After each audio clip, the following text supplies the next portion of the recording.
Yeah, hi, folks. Let's take a peek at a game now where we can begin to see whether iterative elimination of strictly dominated strategies has any bite in application. And in order to do this, we're going to look at an experiment that was done by Baldwin and Mies in the late 1970s. And they were actually looking at social behavior in pigs. So the players in our game here are going to be pigs.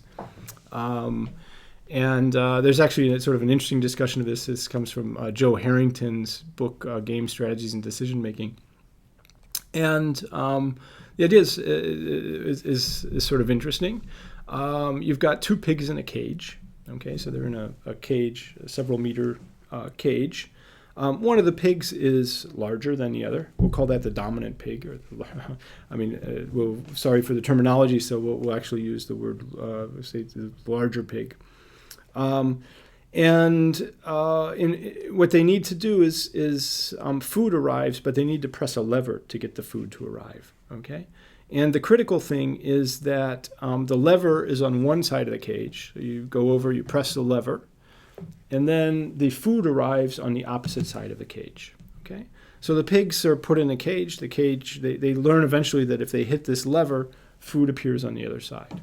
So what they would have to do is, if they want to eat, they would have to move over, run up to one side of the cage, hit the lever, run back to the other side, get the food that comes out, eat the food, a few pellets of food, then they go back, hit the lever again, run back to the other side of the cage, get some food. Okay. Now, the difficult part is that there are two pigs in the cage. So if we put two pigs in the same cage and one is larger, then when they're both trying to get the food which comes out, and these are pigs, the larger one will end up getting the food and the smaller one will get less food. Okay, so that's the basic idea here, and then we can analyze this as a game. So in particular, let's take a look in more detail at how the payoffs work here. So when the food comes out, there's 10 units of food, 10, say, pellets of food that come out. And let's look at what the typical split ends up being if there are two pigs in the cage, one is larger, one smaller. And if the larger one gets to the food first, then there's basically a 1-9 split. So that means that the small pig ends up with one pellet, and the larger pig would end up with 9 units of the food.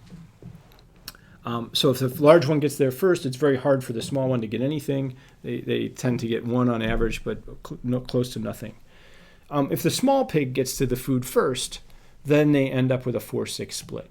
Okay, so then it's 40-60. So the small pig still gets less, the bigger pig still gets more, but the small pig at least has literally a fighting chance here. Now, if they get to the food at the same time, then it's a 3-7 split. So the bigger pig gets a little more. And one other thing is that running over and pressing the lever actually consumes some calories. So let's take that. They take it to, say, 2 units of food in terms of energy. Okay, so we've got these different splits and so forth.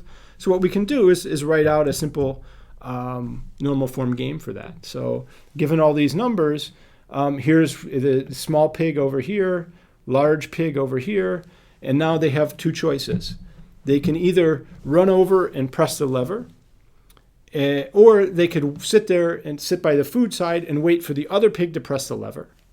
Now, if you both go to press the lever, then they get back to the food at the same time. It's going to be a 3-7 split, but it's a 3-7 split, and then you subtract off 2 for the cost of running back and forth.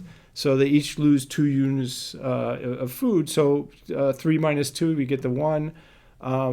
7 minus 2, we get the 5. So we end up with 1-5 if they both do it at the same time.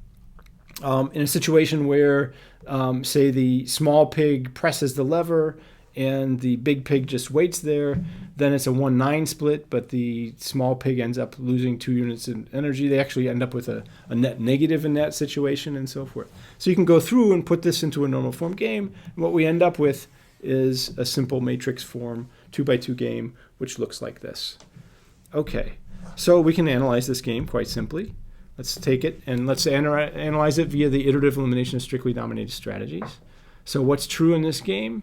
Well, where does anybody have a strictly dominated strategy? The big pig, the large pig, doesn't have a strictly dominated strategy. They would like to wait if the other one presses. They would prefer to press if the other one waits. So no domination here. But notice that the small pig always gets a higher payoff. 4 versus 1, 0 versus -1. They would always prefer to wait.